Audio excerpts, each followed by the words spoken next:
Hello, brilliant people! This is Jobber Bragaza and welcome to Jobber Talks. In today's conversation, just want to share to you kung ano yung pinamili ko yesterday. So, nabudol na naman tayo for today's video mga my dear. Pero meron akong i-inject na lesson dito sa video na ito na dapat nyo ring maintindihan. Kasi, alam nyo po, for the longest time, back in the country, ang konsepto talaga ng utak ko is, kahit may pera ako, ayaw kong bumili ng mga branded materials. Alam mo yung tinitipid ko talaga ang self ko to the highest level.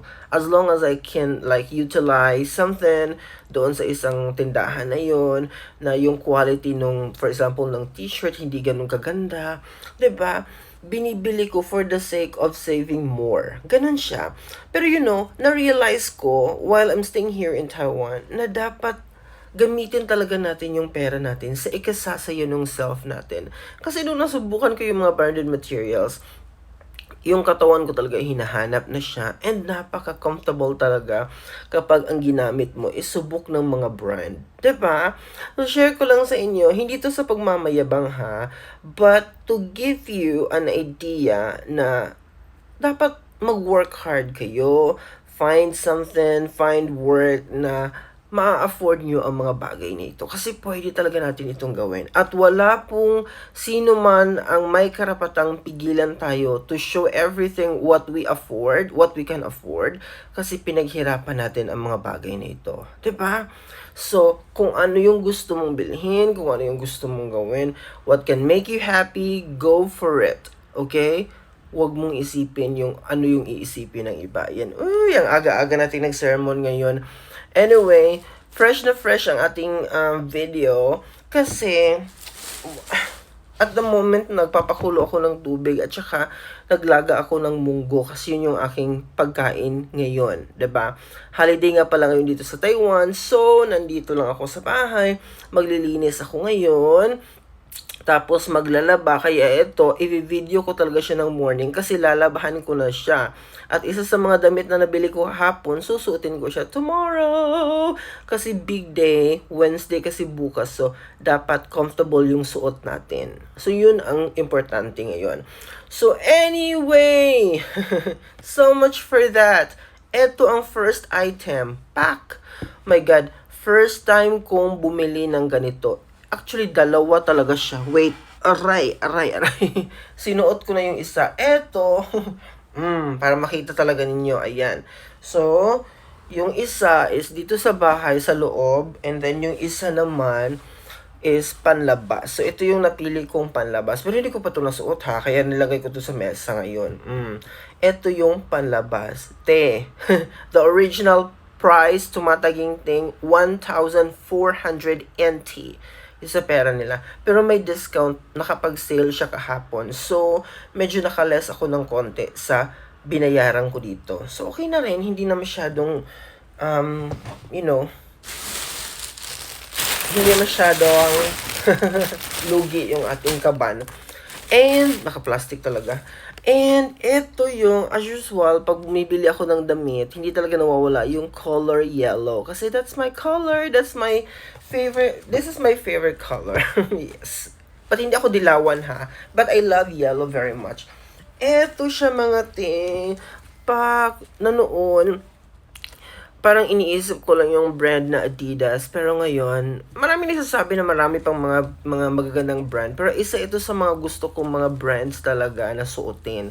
Kasi yung tela nila, yung design, yung alam mo yung walang masyadong kimikeme sa mga design. Pero ang ganda.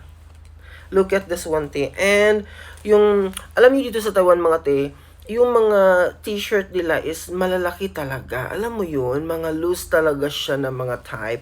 So, eto siya. 2XL na pala yung size natin ngayon. Actually, pwede pa naman ako sa XL lang, pero mas gusto ko yung talagang maluwag, tapos talagang hindi ako nasisikipan. Yun lang. Kaya gusto ko yung 2XL ngayon. So, eto siya. 1,090 to siya dai. Isang t-shirt lang. Eto. Pero again, may discount tayo. Wow, I love it. Super satisfying talaga kapag may yellow akong nakakawakan. And Aside from that, eto, at bumili din ako ng medyas. Eto naman from Nike. Ayan, 3 piraso siya for 50. Meron akong mas mahal na mga medyas doon. 3 na yung nabili ko. Tapos yung ano kasi, yung mga Thursday at saka Friday ko, medyo hindi luma na yung medyas na ginagamit ko. Kasi ako, mga my dear, yung mga damit ko dito, enough lang talaga siya for me na gagamitin ko sa loob ng 1 linggo, ganun. Bali, ngayon lang ako bumili ng mga medyo marami-raming damit, ganun. Pero, last na to, promise. Sunod na uli, okay? Kasi, mainit ngayon sa Taiwan. Kaya nga, yung mga binibili kong damit ngayon, mga my dear, color white, color yellow. Kasi, kapag nagsuot ka dito ng red, ng gray, mga ganong kulay, or green color, just like yung yung sinuot ko yesterday, talagang pawis na pawis, tsaka halatang halata, ang pangit mong tingnan. Pero kung color white siya, hindi masyadong halata. Ang ganda ng tela, mga ti. Super.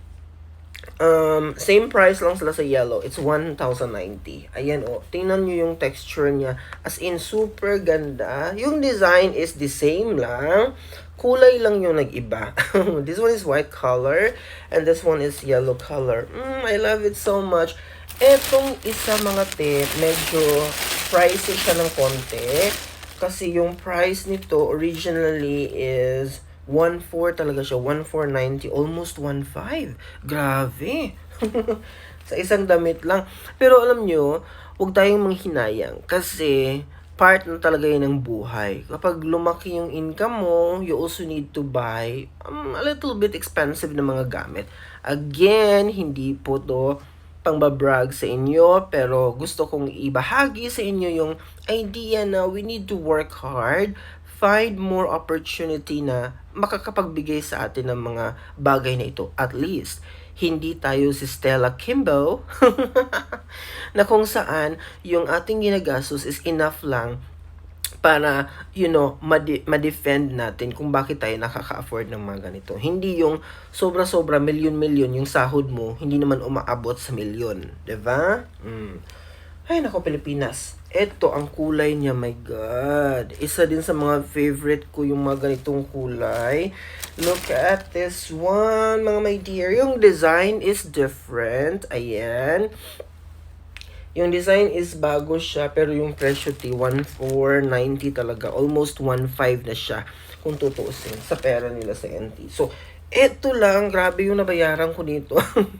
Hindi ko na lang sasabihin sa inyo. Pero anyway, medyo napag-gastos tayo yesterday. Pero hindi ako nang hinayang. Hindi pa ako nagbili ng bagong sapatos eh. Yung sapatos ko is 500 lang yan from another store. 'Di ba? Pero yung area na nakita ko ngayon, andun kasi lahat yung mga branded materials. Nakita ko yung Puma, yung Nike, may Adidas, may iba pang other brands na hindi ko masyadong kilala, pero andun ang gaganda din ng kanilang mga product, no? Ang ganda-ganda din ng kanilang mga binebenta. Meron din doong naka-sale na doon sa parang naka-ganon sa same lang sa atin sa bungad ng tindahan, may mga naka-sale, ganun. Pero hindi ka kasi makapag-request ng mga mga sizes or whatever. Yung kung ano lang yung available, yun lang yung pwede mong bilhin, 'di ba? So kung may pera ka naman, mga te, buy everything you want. Okay? So, yun. Happy ako kasi meron akong 3 ganito. And, lalabhan ko na sila para isa sa mga ito is masuot ko na tomorrow morning. So, napaka-early ng ating video ngayon. I-upload ko to agad. If I can make another one later, upload na naman ako mamayang gabi. Grabe ha, sipag-sipag girl. Pero alam nyo, nagpapasalamat ako sa 10 viewers every video na na-upload ko. Yun lang, salamat kasi kahit papaano meron akong engagement. In the future, alam kong dadami din tayo. That would be all for today. See you again for another video. Bye!